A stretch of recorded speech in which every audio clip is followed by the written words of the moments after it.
एक बार फिर आप सभी का बहुत स्वागत है। नमस्कार, मैं सोनाली और आप देख रहे हैं केकेडी न्यूज। रुक करते हैं 3 बजे की 3 बड़ी खबरों को। सबसे पहली खबर है, देश भर में लोकतंत्र का चुनाव जारी है और अपने प्रधानमंत्री को चुनने के लिए देशवासी उत्सुक भी नजर आ रहे हैं। वहीं 5 चरणों के मतदान भी बीत चुके हैं और छठे चरण का मतदान कल यानी कि 25 मई को होना है, जिसके लिए सुरक्षा व्यवस्था के खास इंतजाम भी किए गए हैं। वहीं इसी क्रम में संयुक्त पुलिस आयुक्त एसके जैन और डीसीपी साउथ अंकित चौहान ने 25 मई को दिल्ली में होने वाले लोकसभा चुनाव के छठे चरण से पहले संगम विहार, तिगरी, अंबेडकर नगर का दौरा किया और फ्लैग मार्च भी किया, क्योंकि 25 मार्च को दिल्ली की 7 सीटों पर मतदान होना है। इस दौरान पुलिस आयुक्त एसके जैन ने कहा है कि दिल्ली में 25 मई को मतदान होगा और इसके मद्देनजर दिल्ली पुलिस ने बहुत ही पुख्ता इंतजाम किए हैं। हम विभिन्न इलाकों में फ्लैग मार्च और फूट मार्च कर रहे हैं और पुलिस के पुख्ता इंतजाम को चेक किया जा रहा है। किसी को डरने या घबराने की भी जरूरत नहीं है। वहीं हम हर हालात से निपटने के लिए भी तैयार हैं, ये भी दावा किया। इसी क्रम में पूर्वी दिल्ली की डीसीपी अपूर्वा गुप्ता ने भी सुरक्षा व्यवस्था को लेकर बयान जारी किया। इस बयान में उन्होंने कहा कि लोकसभा चुनाव के मद्देनजर काफी दिनों पहले से ही हमारी तैयारी जारी है। क्यूआरटी, फ्लाइंग स्क्वाड, एसएसटी आदि अपना काम अच्छे से कर रहे हैं और हमारी कोशिश है कि लोकसभा चुनाव शांतिपूर्ण तरीके से संपन्न हो सके। क्या कुछ कहा है पुलिस अध्यक्ष ने और साथ ही डीसीपी पूर्वी ने, देखिए इस खास रिपोर्ट में। लोकसभा चुनाव 2024 के मद्देनज़र काफ़ी दिनों पहले से ही हमारी तैयारी शुरू हो गई थी। जैसे ही एमसीसी लगा था तो उसके बाद ईसीआई की जैसी जैसी गाइडलाइंस थी उसके तहत हमने उचित कार्रवाई की थी। उसके अलावा कंटिन्यूसली हम लोग एरिया डोमिनेशन एक्सरसाइजेस कर रहे हैं। इसमें हम काफ़ी सारी सीएपीएफ की भी मदद ले रहे हैं। कंटिन्यूसली अभी कुछ दिनों से ब्रीफिंग्स हो रही हैं।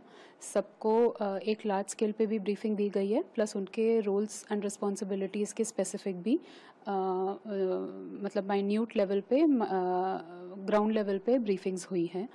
इसके अलावा बाकी जितने भी सेफ गार्ड मेजर्स हैं, जैसे कि इंटरस्टेट नाकाज हो गए, क्यूआरटीज़ हो गई, फ्लाइंग स्क्वाड्स, एसएसटीज़ वगैरह, सब अपना काम कर रहे हैं।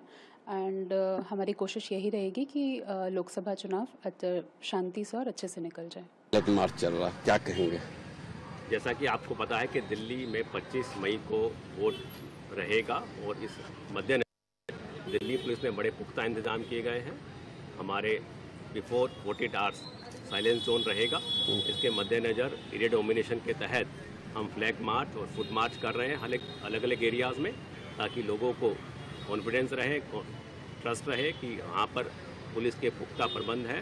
किसी को डरने की, घबराने की या चिंता करने की ज़रूरत नहीं है। हम दिल्ली पुलिस को अपील करते हैं कि हर वोटर अपना मताधिकार का प्रयोग करें, बिना डर के, बिना भय के आए, वोट डालें। दिल्ली पुलिस की तरफ से 4 चौबंद व्यवस्था की गई है। यहाँ पर सीपीएफ की टुकड़ियाँ भी लगाई गई हैं। दिल्ली पुलिस के अलग से एडिशनल फोर्स भी मोबिलाइज की गई है। क्यूआरटी टीम बनाई गई है, रिजर्व टीम बनाई गई है, मोबाइल प्लेटून कैरियर हायर करके, ताकि मोबिलिटी रहे और तुरंत हम हर घटना पर पहुंच पाएँ। पुलिस प्रेजेंस हर इलाके में दुरुस्त रहे। एडिशनल पिकेट्स वगैरह चेकिंग भी दुरुस्त रहे। व्हीकल चेकिंग की और कड़ी प्रक्रिया कर दी गई है। हम हर हालात से निपटने के लिए सक्षम हैं और हमारा प्रयास रहेगा कि कोई भी अनटूवर्ड घटना ना घटे, किसी भी एमसीसी वायलेशन की रिपोर्ट ना आए, किसी को 48 आवर्स से पहले प्रलोभन देना या इंड्यूस करने की घटना ना घटे। सर, जिस तरीके से फ्लैग मार्च चल रहा है, क्या रात भी चलेंगे, कल भी चलेंगे फ्लैग मार्च? बिल्कुल, 24-48 घंटे पहले हमारा पूरा प्रयास रहेगा कि हर तरीके से एडिशनल फोर्स डिप्लॉयमेंट रहे। पिकेट, इंटरस्टेट बॉर्डर पिकेट को स्ट्रेंथन किया गया है। इंटरनल पिकेट्स लगाई गई हैं। स्ट्रेटेजिक लोकेशन पर हमारा फ्लैग मार्च रहेगा और फुट पेट्रोल रहेगा, ताकि लोगों में एक सुरक्षा की भावना फैले और लोग अपना मताधिकार का बिना डरे प्रयोग करें। दिल्ली पुलिस की तरफ से अलाउंस भी हो रहा है कि 25 को वोट डालें, क्या कहेंगे? जी, मताधिकार एक खाली अधिकार ही नहीं है, हम सबकी दायित्व भी है कि हम लोकतंत्र के पर्व में शामिल हों और अपने मताधिकार का प्रयोग करें और अपना वोट जरूर दें। लोकसभा चुनाव 2024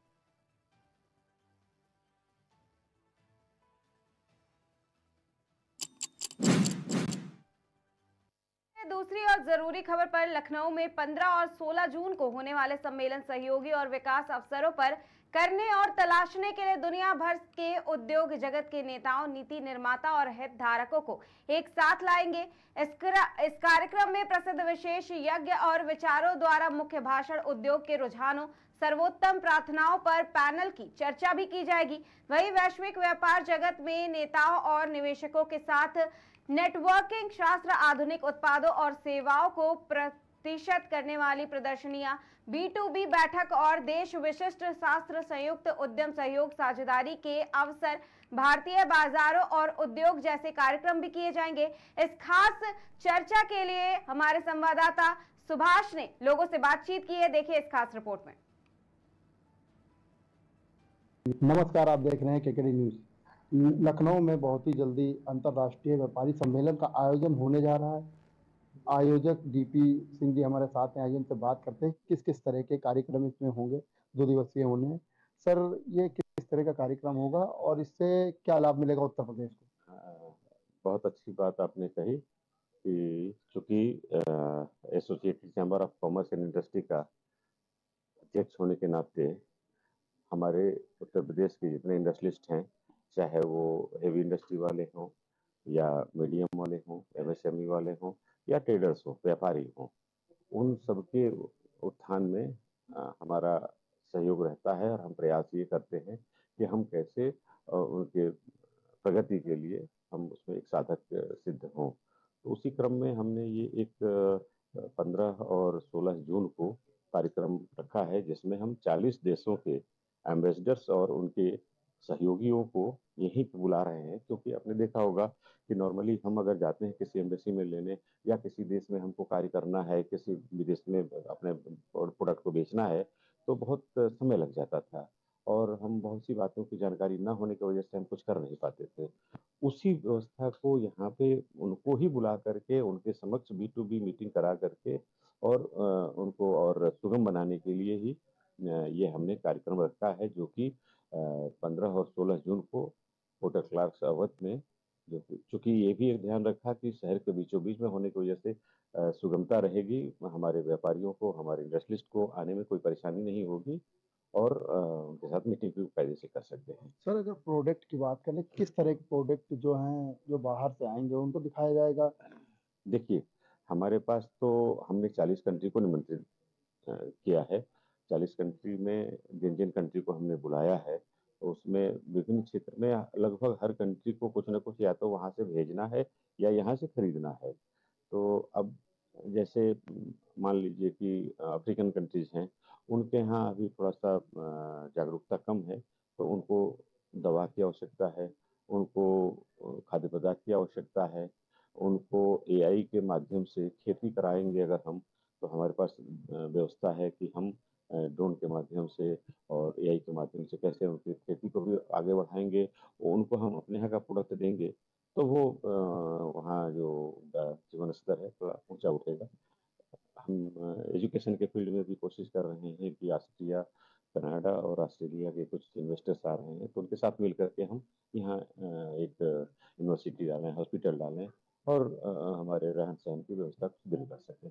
सर, जैसे बात कर लें, यूपी जो है सबसे बड़ा प्रदेश है भारत का, तो यूपी से किस किस तरह के व्यापारी जा रहे हैं और किस तरह के पदार्थ उनके रहने वाले हैं? देखिए, यूपी से लगभग ऐसा नहीं है। देखिए, हम तो ब्रह्मोस बना रहे हैं यहाँ पे, AK-303 बना रहे हैं, 4 बना रहे हैं रायबरेली अमेठी में।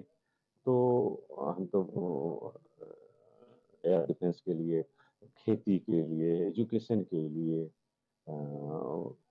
फूड प्रोडक्ट जितने भी होते हैं, हर क्षेत्र में हम कार्य कर रहे हैं और लगभग हम ये देख रहे हैं कि हर देश में किसी न किसी तरह का कोई प्रोडक्ट हमारा चाहिए ही उनको, तो हम उसको बढ़ावा देंगे। सर, लगातार आपके जो एसोसिएशन है इसके द्वारा किस तरह का कार्य कराया जाता है, इस बार खास क्या रहने वाला है? इस बार देखिए, विगत कार्यक्रमों से हमने अभी अंतर्राष्ट्रीय स्तर का कराया भी था, तो उसमें 1 या 2 एम्बेसडर्स को बुलाया था। इस बार हम 40 देशों को एक साथ निमंत्रण दिए हैं, ताकि थोड़ा सा समय भी बच जाए और ज़्यादा से ज़्यादा लोग इसका लाभ ले सकें और जो आवश्यक हो उन्हीं के साथ उनकी मीटिंग कराएं। ये हमारा प्रपंच है। जैसे कि देखिए हमारे साथ डीपी सिंह जी थे, उनके द्वारा बताया गया कि जो व्यापारी आएंगे और जो भारत के व्यापारी हैं, यहाँ से सामान वहाँ जाएगा, वहाँ का सामान यहाँ आएगा, दोनों देशों को, जितने भी देश आएंगे सबको लाभ होने वाला है उससे। लखनऊ से केकेडी न्यूज के लिए सुभाष चंद्र। नमस्कार, आप देख रहे हैं केकेडी न्यूज।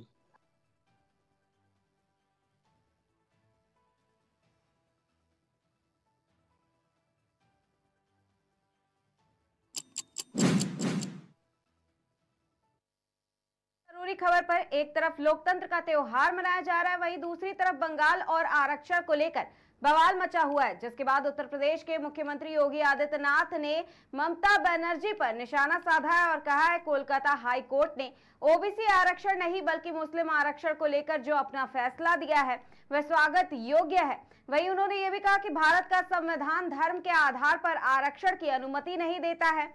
पश्चिम बंगाल की मुख्यमंत्री टीएमसी की सरकार ने राजनीतिक तुष्टीकरण की पराकाष्ठा पर चलते हुए 2010 में 118 मुस्लिम जातियों को जबरन ओबीसी में डालकर उन्हें आरक्षण दिया था।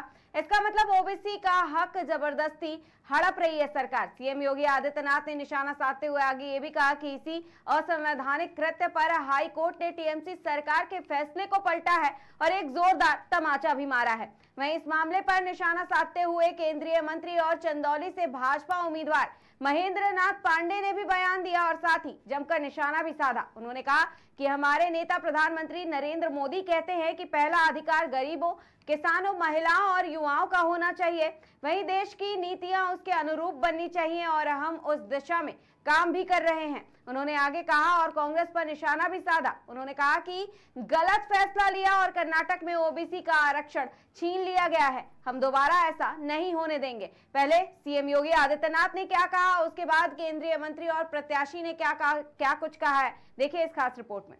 कोलकाता हाईकोर्ट ने ओबीसी आरक्षण नहीं बल्कि मुस्लिम आरक्षण को लेकर के जो अपना फैसला दिया है वह स्वागत योग्य है। भारत का संविधान धर्म के आधार पर आरक्षण की अनुमति नहीं देता। वेस्ट बंगाल की मुख्यमंत्री टीएमसी की सरकार ने राजनीतिक तुष्टीकरण की पराकाष्ठा पर चलते हुए सन 2010 में 118 मुस्लिम जातियों को जबरन ओबीसी में घुसेड़ करके उन्हें ये आरक्षण दिया था। यानी 118 ये जातियां, इसका मतलब ओबीसी का हक जबरदस्ती हड़प रही थी। और इसी असंवैधानिक कृत्य पर माननीय उच्च न्यायालय कोलकाता ने टीएमसी गवर्नमेंट के फैसले को पलटा है और एक जोरदार तमाचा मारा है। यह कार्य असंवैधानिक था और इसको अनुमति नहीं दी जा सकती है। स्वाभाविक रूप से बाबा साहब भीमराव अंबेडकर ने भी देश के संविधान सभा में इस बात को कहा था, बार बार कहा था। आरक्षण भारत के अंदर अनुसूचित जाति जनजाति के लिए और मंडल कमीशन के बाद ओबीसी के सामाजिक और आर्थिक पिछड़ेपन को ध्यान में रखते हुए आरक्षण की व्यवस्था की गई थी। लेकिन धर्म के आधार पर आरक्षण की इजाजत भारत का संविधान कभी नहीं देता और बाबा साहब भीमराव अंबेडकर ने इसके लिए बार बार देश को वार्न किया था कि धर्म के आधार पर भारत का विभाजन हुआ था। हमें फिर से कोई ऐसी स्थिति नहीं पैदा करनी चाहिए जो इस देश को विभाजन की ओर धकेले। और मुझे लगता है कि यह फैसला एक नजीर बनना चाहिए। यह फैसला जो कर्नाटक के अंदर कांग्रेस की सरकार ने ओबीसी के अधिकार पर इसी प्रकार की सेंधमारी करते हुए मुसलमानों को आरक्षण देने का काम किया है और कांग्रेस की सरकार ने आंध्र प्रदेश के अंदर भी इस प्रकार की जो शरारत की थी, इसका जोरदार जवाब दिए जाने की आवश्यकता है। और मुझे लगता है कि किसी भी प्रकार के उस कार्य को जो असंवैधानिक हो, भारत के विभाजन की आधारशिला रखने वाला हो, भारत को कमजोर करने वाला हो, उसको कतई स्वीकार नहीं किया जाना चाहिए। देश की कीमत पर राजनीति की जो नीति चल रही है, खासतौर पर कांग्रेस और इंडी गठबंधन से जुड़े हुए दलों में जो होड़ लगी है, इस होड़ को पूरी तरह खारिज किया जाना चाहिए और इसको बेनकाब किया जाना चाहिए। हमारे पार्टी का, हमारे नेता नरेंद्र मोदी का कहना है कि सबसे पहला हक गरीबों का होना चाहिए, किसानों का होना चाहिए, महिलाओं का होना चाहिए और युवाओं का होना चाहिए। उस दृष्टि से भारत की नीतियां बने। हम लोग ऐसा काम कर रहे हैं, आगे भी करेंगे। ये लोग मजहबी आधार पर इस देश में, और इन्होंने अभी ऐसा गलत कदम कर्नाटक में उठाया है, और सबसे बड़ा है कर्नाटक में गलत कदम उठा के ओबीसी का हक मारा है कांग्रेस ने। तो हम आगे ओबीसी का हक नहीं मारने देंगे।